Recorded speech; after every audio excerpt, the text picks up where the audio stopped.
So Tropical Storm Erin has now turned into this giant hurricane. A week ago Monday, I watched this wild anime called Attack on Titan, the story of Ymir caught in a 2,000-year curse. This is the main character of the anime, Eren Yeager. His character took a very unpredicted turn towards the end of the anime, and this new depiction of him as a bit of a sucker.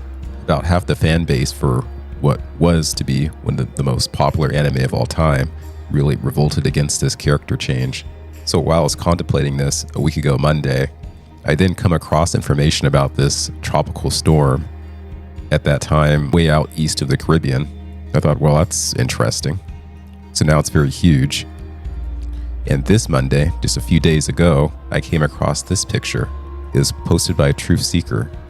I'm not sure if Truth Seeker is also a fan of that anime. The post is Hurricane Erin mirrored image, and it shows this beast critter. So the head is there, or maybe you want to put the head there, but I think the head is here. This is the shoulder, and this is the pectoral area. This is the stomach and abdomen. This is the arms here. So this entire creature can be made by mirroring an image. This is more or less what the main character, Eren's attack titan, looked like. This pointy-eared, demonic-looking thing. So to me, this stuff is pretty strange, I have to say. Another interesting, somewhat coincidental note, this special YouTube channel that really helped me in understanding the possibility of the matrix simulation, Quantum of Conscious channel, speculates about manifesting a hurricane. He discovers that Erin was also the name of the 2001 job application, or you might say 7-Eleven gas station day in September. On that horrible day, a horrible day with many mysterious anomalies. Indeed, this hurricane was near New York on the 11th that year in 2001. Same name. Let's hear Quantum's take. I'm thinking about it. Matt, you manifested this. No, I don't think I manifested where a hurricane's going. I don't think we're quite there yet. But I have been thinking, wouldn't it be interesting if the track turns out to be very, very similar and it's almost exactly the same? It's just in 2001, it was just the outer bands that were just miles or so away from New York City. And over New York City, of course, in 2001 on that day, it was crystal clear blue. There wasn't a cloud in the sky. And and we don't really look at the world as if it's real anymore. But if we were to jump back into that and examine the world, that there's a scientific explanation, and how did they do this and how did they do that?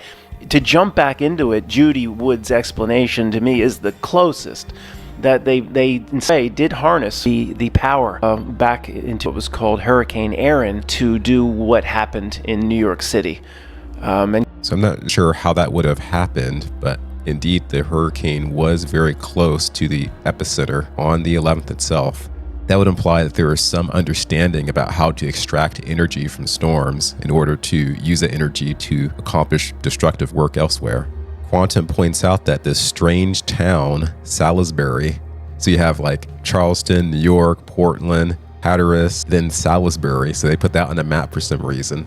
That strange town merely has a population of 33,050. I said 33,050 on the 2020 census.